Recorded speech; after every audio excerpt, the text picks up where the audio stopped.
If you're a diehard Browns fan and love breaking down the game like we do, hit that subscribe button and turn on the bell so you never miss a blitz. For the first time this season, Cleveland Browns fans were able to walk out of Huntington Bank Field with something they hadn't felt in weeks: relief. It wasn't the kind of win that fills highlight reels or gets national pundits buzzing about Super Bowl potential, but it was a victory nonetheless. And in this league, sometimes that's enough to keep the train moving forward. But beneath that thin layer of satisfaction, there's a storm brewing. Because if you were in that stadium by the time the third quarter rolled around, you know exactly what it felt like. The boos weren't just background noise. They were a collective cry of frustration aimed squarely at Joe Flacco, the man under center, the veteran who was supposed to bring calm and stability to a team still struggling to find its offensive identity. The boos didn't come out of nowhere. By halftime, the Browns' offense had sputtered to the point of embarrassment. Missed opportunities, stalled drives, and the constant sight of receivers waving their arms downfield in vain as passes either sailed elsewhere or never came at all. Fans who had been holding out hope that Flacco's veteran presence might carry the team through rough waters found themselves instead questioning whether this was the same quarterback who once hoisted a Lombardi trophy. It was tense, it was raw, and by the time the third quarter unfolded, the Dawg Pound let him know they weren't going to sit quietly and accept mediocrity.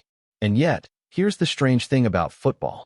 The box score rarely tells the entire story, and Flacco himself seemed keenly aware of that reality when he addressed the media after the game. His words weren't defensive, and they weren't dismissive either. Instead, they were honest, almost brutally so. It wasn't pretty today. It was tough, he admitted, a statement that could easily double as a summary of his entire tenure with Cleveland up to this point. He acknowledged seeing opportunities down the field, plays that could have been made but weren't. He admitted to missing windows, to failing to execute in moments that demanded precision. Yet he also pointed out something that fans, in their raw emotion, might have overlooked. At the end of the day, the Browns still walked away with the win. That, in his mind, was the ultimate bottom line. Everybody wants to go out there and perform, put up numbers, points, yards, all that stuff. Part of your job as a quarterback is to get that done. But your job is also to win a football game and play your role, whatever that may be. And I think today, as tough as it was, we won a football game, Flacco said, almost as though he was reminding himself as much as the reporters gathered around him. His words carried the weary tone of a veteran who has been through every possible narrative in this league. The highs of playoff runs, the lows of being benched, the constant microscope on his every move. Still, numbers don't lie, and Flacco's stat line was difficult to defend. 21 completions on 36 attempts. A modest 141 yards. No touchdowns. 1 interception. These aren't the numbers of a quarterback instilling confidence in his coaches, teammates, or the fan base. These are the numbers of a man holding onto the starting job by the thinnest of threads, a man whose every throw is being evaluated not just for what it produces, but for what it symbolizes. Is he still capable of leading this team? Or is his presence under center merely delaying the inevitable? The answer, at least for now, came not from Flacco but from the other side of the ball. Cleveland's defense decided they weren't going to let this slip away. They swarmed, they pressured, they hit, and they forced turnovers at the most critical moments. That defense, which has carried the Browns more times than it probably should, turned a potential disaster into an upset victory. It was gritty, it was ugly, but it was also proof that this team can still claw its way to wins even when the offense sputters. But victories like this don't erase the larger questions hovering over Berea. Flacco's struggles are no longer isolated incidents. They're becoming a pattern. And patterns, in the NFL, lead to decisions. When the Browns signed Flacco, it wasn't because they believed he could be their long-term solution. It was because they believed his experience could stabilize things long enough for the rest of the roster to do its job. The problem now is that stability is being mistaken for stagnation, and stagnation is the quickest way to lose a locker room and a fan base. What makes this even more pressing is the situation brewing behind him. Dillon Gabriel, the rookie out of Oklahoma, has been slowly winning hearts and minds in Cleveland, not because he's proven anything on the field yet, but because he represents something Flacco no longer does: hope. Drafted in the third round, Gabriel wasn't expected to challenge for the starting job right away. But as Flacco's play has dragged, so too has the patience of fans. Every incomplete pass, every check down on 3rd and long, every interception thrown into double coverage only amplifies the voices calling for a change. And those voices are getting louder. The Browns coaching staff, to their credit, has stood by Flacco so far, emphasizing his experience and the value of his leadership. But leadership only holds weight when it's backed up by production. Players might respect a veteran's resume, but at some point, they want to see results on Sundays. With a brutal stretch of games looming, road trips to Detroit and Pittsburgh, home dates with Minnesota and Miami, the leash could get very short, very quickly. In that gauntlet, an uninspired offensive performance could turn a hopeful season into a wasted one. There's also the name that hovers just beyond the sidelines, SHEDEUR Sanders. Though he may still be considered more of a developmental option, the intrigue surrounding him is undeniable. He, like Gabriel, represents the future, and in a league where the future often arrives faster than expected, it wouldn't be shocking to see the Browns consider rolling the dice sooner rather than later. Flacco may have beaten them out in training camp, but training camp is ancient history once the regular season exposes weaknesses that can't be hidden. So here we are, a win on the board, a fan base momentarily pacified, and a quarterback who knows better than anyone that his job security is hanging by a thread. Joe Flacco's honesty after the game was refreshing, yes, but honesty doesn't change the scoreboard in the long run. What changes the scoreboard is execution, and execution is exactly what he hasn't delivered consistently. For now, he remains the starter. For now, the Browns are clinging to the idea that his veteran presence will eventually translate into steady play. But for now, doesn't last forever in the NFL. The beauty and the brutality of this league lie in its ruthlessness. There's no patience for quarterbacks who can't deliver, no matter how many playoff wins or Super Bowl rings they may have in their past. Cleveland fans know this all too well, having endured decades of quarterback instability. They've been promised saviors before, only to be left disappointed. With every snap Flacco takes, with every drive that stalls, the weight of that history grows heavier. And unless he finds a way to turn back the clock and recapture even a sliver of his old form, the call for change won't just be loud, it will be deafening. In the end, Sunday's win against Huntington Bank Field's backdrop will be remembered less for the victory itself and more for the questions it raised. Yes, the Browns survived. Yes, the defense bailed them out. But for how much longer can this formula hold? And how much longer will Joe Flacco be the man asked to make it work? Those answers will come soon enough, and when they do, the future of the Browns season, and perhaps Flacco's career, may hang in the balance. Enjoying the content so far? Smash that like button and drop your take in the comments.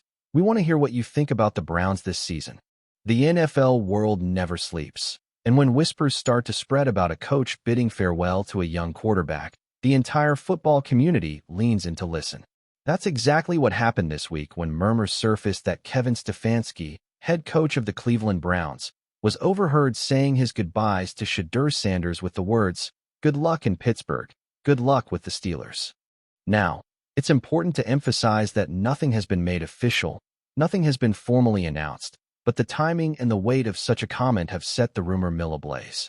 Fans, insiders, and analysts alike are asking the same question.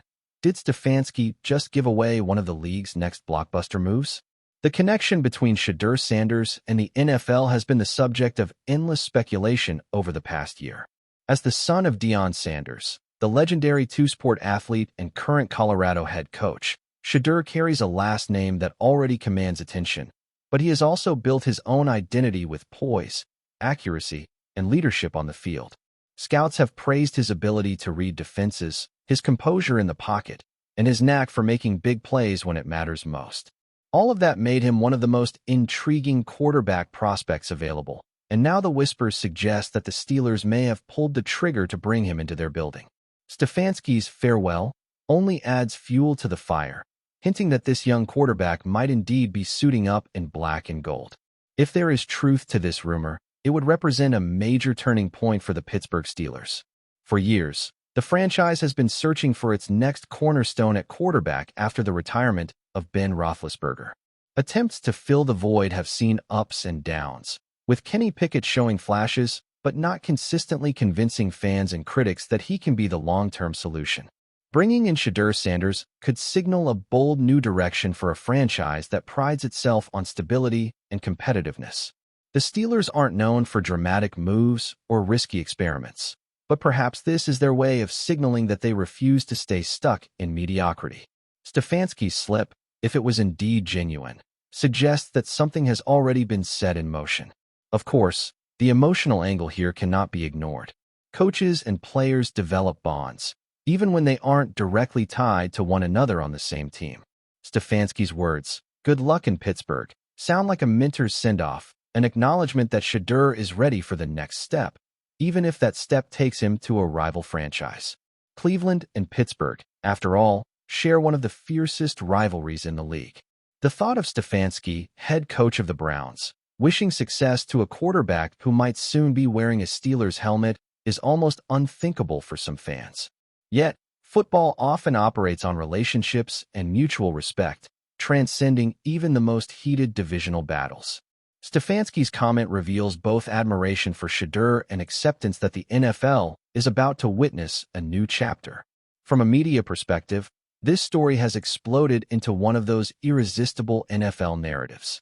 SHEDEUR Sanders isn't just another quarterback prospect. He represents the blending of legacy and modern football. With Deion Sanders reshaping college football culture at Colorado, every step SHEDEUR takes is magnified under the spotlight. Now, to imagine him heading to Pittsburgh, a franchise synonymous with gritty defense, blue-collar football, and a passionate fan base, feels like the perfect storm of tradition meeting the new era. The Steelers fan base is buzzing on social media, speculating on how SHEDEUR's style might fit into their offense, how his calm demeanor could stabilize a team that has been searching for consistency under center, and whether he has what it takes to resurrect the offense under head coach Mike Tomlin's leadership. For the Browns, however, the timing of STEFANSKI's words is intriguing. Why now? Why so openly? Could it have been a simple offhand comment, not meant for the public ear, or was this an intentional hint, a way of acknowledging a move that insiders already know is in the works? Some analysts argue that STEFANSKI, known for being careful with his words, wouldn't let something like this slip by accident. Others believe it was simply a moment of respect, not confirmation of a transaction. Yet, in the NFL, perception often becomes reality, and a single phrase can shift the narrative overnight. Already, rival fan bases are dissecting the line, while Browns fans are left wondering whether their coach just strengthened their rival's future. SHEDEUR Sanders himself has not addressed the rumor directly, but his silence has been interpreted in many different ways. Some see it as a sign that discussions are ongoing. Others believe it reflects his usual calm and collected personality, a young man who prefers to let his play speak louder than speculation. If he is indeed bound for Pittsburgh, the transition will be monumental. The expectations placed upon him will be sky-high, and he will be asked to perform under the weight of one of the most storied franchises in sports. But those who have followed his journey know that SHEDEUR thrives on pressure. He has always been more than just Deion's son. He has always shown the ability to carve out his own identity when the spotlight shines brightest. What makes this rumor even more fascinating is the potential ripple effect across the AFC North. The division is already stacked with quarterback talent. Lamar Jackson in Baltimore, Joe Burrow in Cincinnati, and Deshaun Watson in Cleveland. Adding SHEDEUR Sanders to the mix would make the division even more competitive, a true quarterback gauntlet where every matchup feels like must-watch television. If STEFANSKI truly said goodbye with a wish of luck in Pittsburgh, it may have been with the awareness that the stakes in the division just got even higher. The Browns and Steelers already fight tooth and nail twice a year, but adding Sanders to that rivalry could elevate it into a new era of drama and intensity. The NFL is built on these storylines, on the rumors that blur the line between truth and speculation. Whether STEFANSKI's comment was intentional, accidental, or simply misunderstood, it has opened a floodgate of conversation. Fans are debating whether SHEDEUR Sanders is truly ready to be the face of a franchise, whether the Steelers are taking a risk or striking gold, and whether the Browns coach has inadvertently confirmed one of the most talked-about moves of the offseason.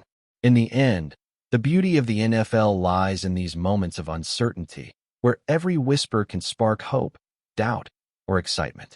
Stefanski's words might one day be remembered as the first public confirmation of a new era in Pittsburgh, or they might fade into history as just another misunderstood soundbite. For now, though, the rumor has life, and it's not going away anytime soon. SHEDEUR Sanders, the young quarterback who carries both legacy and potential, is at the center of it all. Kevin Stefanski, perhaps unknowingly, has turned up the volume on the speculation with a simple farewell. And the Steelers, a team always hungry to return to the heights of Super Bowl contention, may have just found their answer under center. Until the truth comes out, the NFL world will keep buzzing, dissecting, and waiting for confirmation. Because if there's one thing we know, it's that where there's smoke, there's usually fire. And right now, that smoke is billowing out of Pittsburgh. Thanks for riding with us on another Browns Blitz. If you liked the video, share it with a fellow fan, hit subscribe, and ring that bell so you're always part of the Dawg Pound conversation. Go Browns!